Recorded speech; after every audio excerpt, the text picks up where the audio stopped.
Des bagages empilés, des personnes souvent stupéfaites devant les montants proposés pour acheminer un colis. Comment ces agences de transport font-elles pour fixer ces différents tarifs? Lorsqu'on reçoit quelqu'un pour l'envoi de colis, on exige aux collaborateurs d'ouvrir le colis, de regarder le contenu du colis, la valeur du colis et avant de procéder à l'envoi du colis.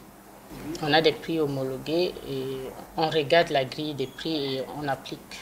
Nous avons les envois des enveloppes, par exemple, commencent à 1000 francs, mais les colis, les denrées alimentaires, ça commence à 2000. Qui pour encadrer l'envoi de ces colis, sachant que certains esprits mal intentionnés se servent de ce moyen pour faire circuler des substances prohibées en République gabonaise. Ayant constaté ces derniers temps qu'il y a des gens qui essayent d'introduire dans ces pâtes d'arachide, dans ces denrées alimentaires, d'autres produits, 2 ou 3 mois en arrière, 2 jeunes filles sont venues envoyer un colis. Donc c'était un sachet, un jean déjà utilisé, une chemise et un petit pot de beurre. Donc le collaborateur a constaté que le pot de beurre n'était pas hermétiquement fermé comme à l'usine.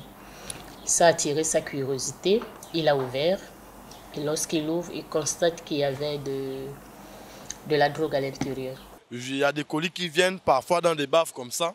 Il y a de la drogue, nous les chargeurs, nous ne savons pas. On aide la personne avec le colis. Arrivé au contrôle, on arrête la personne. Bon, on remarque que c'est la drogue qui est passée. Donc tu vois, ça tombe sur le chargeur.